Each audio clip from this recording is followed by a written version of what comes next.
back to a company. So as far as you and America are concerned, it's from you to Ford Motors or whatever, right? So it's an export subsidy. It is a tariff that makes it more expensive for you to buy foreign-made goods. And finally, if Indonesians are getting a bunch of U.S. dollars in circulation, then that lowers the exchange rate.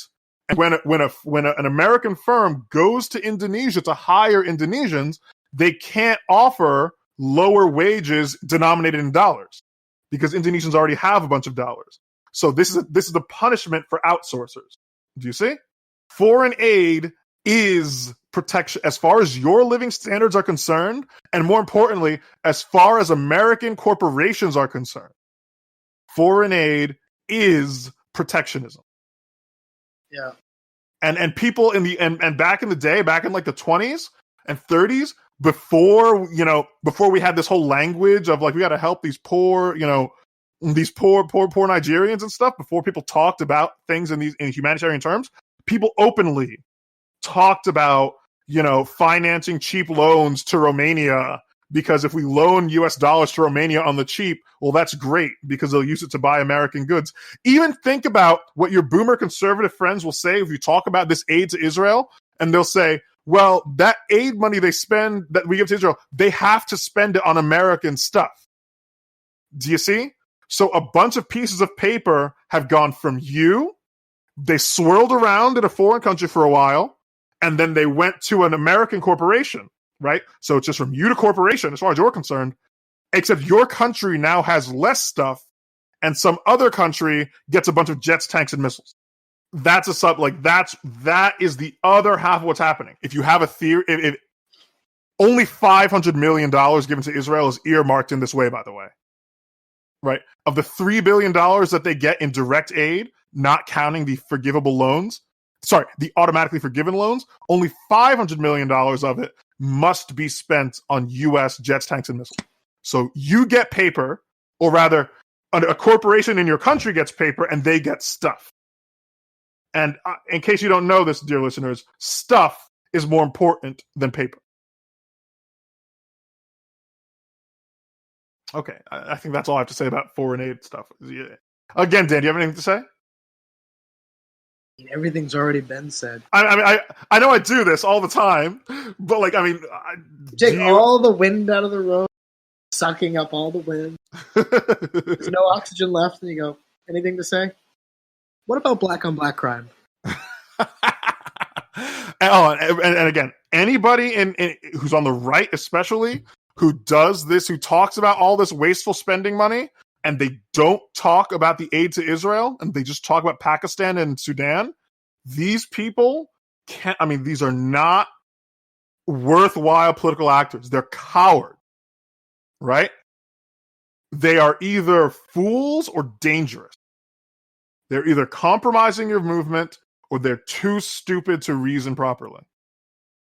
If you can't even bring it up, then these people cannot be trusted. You have to distance yourself from them.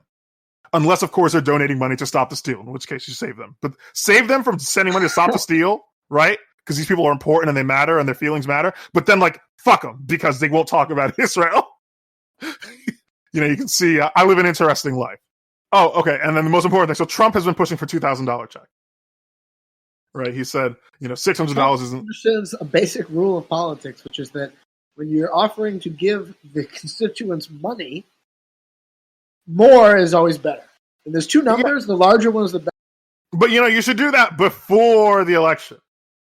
Well, this is the funny thing about this, is usually the way negotiations work is if you are going to give us a $600 check, you leak ahead of time that you're going to give us a $300 check. Then when you give us the $600 check, it comes off as better. It's called anchoring. Instead, what they did was the opposite. They said, in this negotiation, they said, I'm going to give you, someone floated the idea, Trump did, floated an anchor of 2,000, and then they go, everyone's like, 2,000, 2,000, 2,000, and then he goes, 600. And suddenly he goes, if they had just said 600, nobody mentioned 2,000, people would have probably been like, 600, whatever. But now it seems like it's nothing. Yeah. And then Trump gets on TV and says he's not going to sign it. and then he signed it. Yeah. And what was the purpose of that? Yeah, he said he wasn't. Yeah, right. He said he wasn't going to sign it, and then he ended up signing it. Here's what anyway. I thought was going to happen. He was going to say, all this money is given to all these various countries, like the Sudan. He did, and others, and then and to Pakistan, and Americans are only getting a measly 600. This whole bill was written by special interests. We need Americans to get relief, right? And then the deal was going to be the special interests get 50 times more money, and the Americans get $2,000 instead of 600, and then and that way everyone wins. I mean, yeah, not the people who pay taxes, but not everyone can win. So that was going to be the deal, and then I thought that was going to be the deal. That the compromise was Trump says just give them the checks, and they say, well, we need our special interest deals, and the compromise was everybody gets everything. Instead, the compromise was you're going to sign it. It was okay. He goes on TV and gives a speech about how he's not going to sign it. And then their counter offer, no counter. Nothing. And he goes, okay. Yes. And then just... This is not negotiation by the art of the deal. This is Niles on Frasier when he dealt with his dog, where he would try to teach the dog things. Go, get down, and the dog wouldn't move, and he'd go, okay. Yes. That's a good one, Frasier, actually. Or wait, Marcel, wait a minute. Hey, wait. Is this 3D chess? Is this all part God, of the plan? If after all Trump these four signed this as part of a backroom deal where he said, hey, I need this. And they said, if you sign this, Trump, we'll make you the president. You need our votes. Is this what's going on? Yeah. Marcel, could it be? Could it be that it's all part of the plan? You know what? I bet it's all coming together. Wait, Marcel, is it possible that we are about to stop the steal? Yeah, listen, I bet the sealed indictments are actually part of the bill, and Trump just buried it in there. Don't be silly, Marcel. Obviously, the sealed indictments aren't going to after he got the steal stopped. You have to stop the steal first. And then he's going to do all these things that he didn't do. The aircraft carriers, they're moving in, Marcel. The walls are closing in. Bombshell. Oh my God! And you can see why conservatives are kind of doing it's the same, right? This is the thing. Oh, and just by the way, constitutional law people, what that is called is a writ of attainder. When Congress passes a law that just makes a specific person a criminal, that's not allowed. Another thing. So Trump, after Congress passes a law criminalizing Hillary. Yeah, that's explicitly, I forget which part of the Constitution, but that's one of the things. A lot of people in, you learn about that in elementary school about what a writ of attainder is, but they don't really explain what it is. It's like, it's a law that makes someone a criminal. It's like, don't all laws? No, but a writ of attainder would be, yes. If like Congress, I want you to make a law, right? I want an act of Congress saying that Richard Nixon is guilty of this. It's like, that's, and in some countries that is allowed. Well, not anymore, but in the 18th century, some countries did allow that sort of thing by legislature, and the founding fathers said, no. How about no? Yes. So if after 4 years you thought Trump was going to do something cool for you, then you haven't been paying attention. And I have more thoughts on that, but I don't want to drown out Dan too much because he might want to talk about black on black crime. So then, after it was passed, Nancy Pelosi said, "Listen, we'll have the thing passed the House by unanimous consent, and then we'll just kick it up to the Senate." And then Mitch McConnell quashed it. Now, there's a few things to get from the fact that Mitch McConnell he didn't even let it hit the floor. And the two things you need to get from this are actually three. One, please note that Republicans only ever care about the deficit or the national debt or whatever when it comes to giving their constituents things. They don't care, and this argument by the left will always be rock solid perfect. Nobody asks how much the wars cost. There's always money for that, but there's never money for you. This argument is rock solid. It is undefeatable as far as I'm concerned. Number two, this kind of thing is why I think the Democrats don't want to win Georgia. Having Mitch McConnell and the Republicans run the Senate is the perfect excuse they need not to give their supporters things that they want, right? The Democratic Party establishment does not want to give its people Medicare for all. But if they control, they don't want to be like Trump. Right in the beginning, controlled both like House, Senate, and the presidency, and he's like, and he didn't give his supporters anything. You see, the Democrats don't want to have to deal with that again. The last time they were in that position, they had to pass the Affordable Care Act. You see the dilemma. And so this time, like, who knows what they'll have to pass after all this time? You can raise a lot more swiping from the sideline, right? And as we know, everything is a grift. Yes.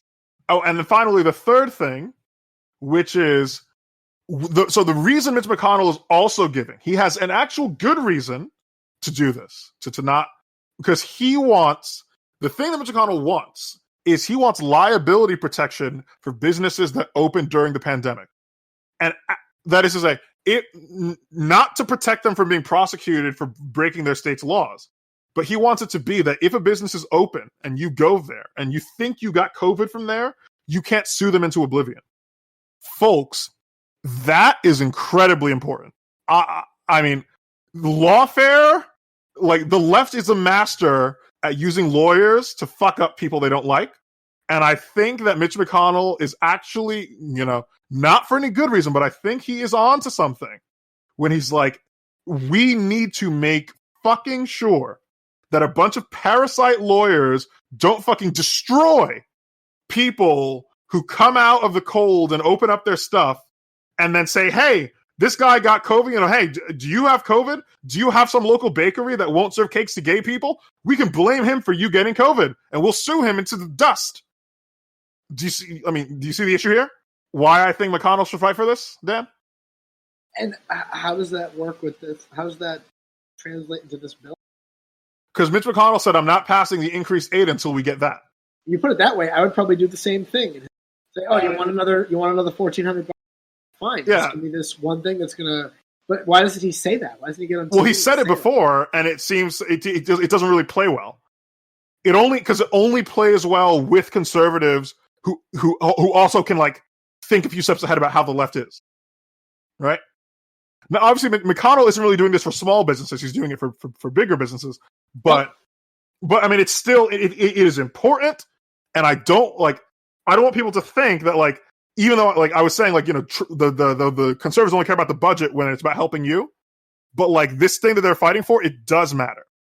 For whatever you want to help Republicans, do it, but you should keep that in your head as to the McConnell's demand and its specific relevance, because there is specific relevance to your life. Wow, you do learn things here. That's the first I've heard that. Yeah.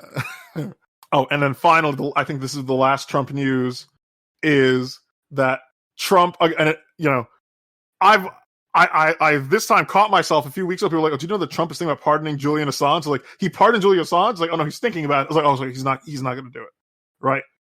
Trump pardoned all the wrong people again. He pardoned one guy that was right. Who? Roger Stone.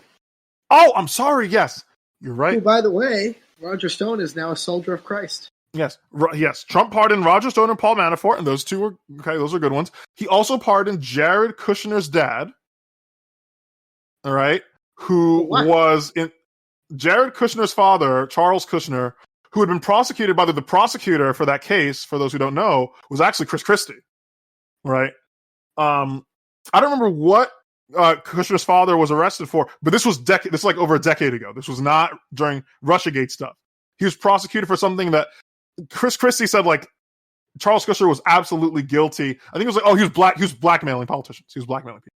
And so he got arrested for it and convicted. Chris Christie was the prosecutor for that one, and then Trump pardoned him.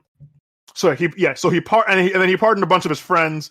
And I see a lot of people, obviously on the left, complaining, like, oh, wow, these presidential pardons strike at the rule of law. Like, yeah, could you imagine if a president who had previously faced impeachment spent the last few days of his term pardoning all of his friends on suspicious circumstances? Could you imagine it, Dan? I'm having a hard time imagining. Yeah.